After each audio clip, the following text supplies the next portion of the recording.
Now let's talk about how you can set a study timer on the iPad. Let's get started.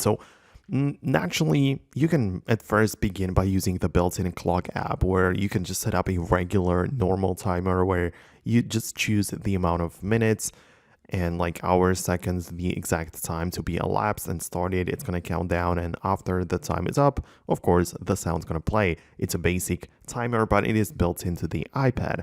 However, for studying, it would kind of require something a little bit more in a depth, something a bit more specific.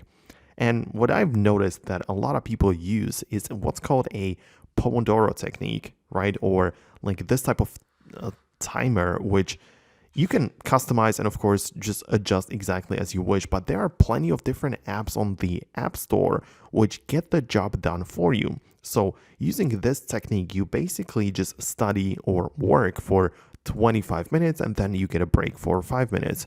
And you just keep on working in these cycles. So it might be very useful. I know a lot of people who prefer to study and learn this way.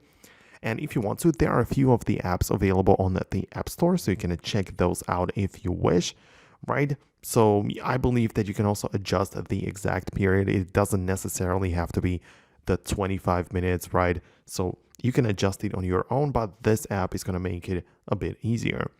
Also, there are some apps like these where, this one, for example, called Forest, where you can just plant a tree for any time period during which you don't tap your phone or whatever. It might be useful, but I prefer something a little bit less gamified because, that feels to me like it's just another game to be played. I'm not focused on, learning and studying, but on, planting trees inside of the app. So I prefer these type of productivity timers. So let me know below in the comments what you think about it.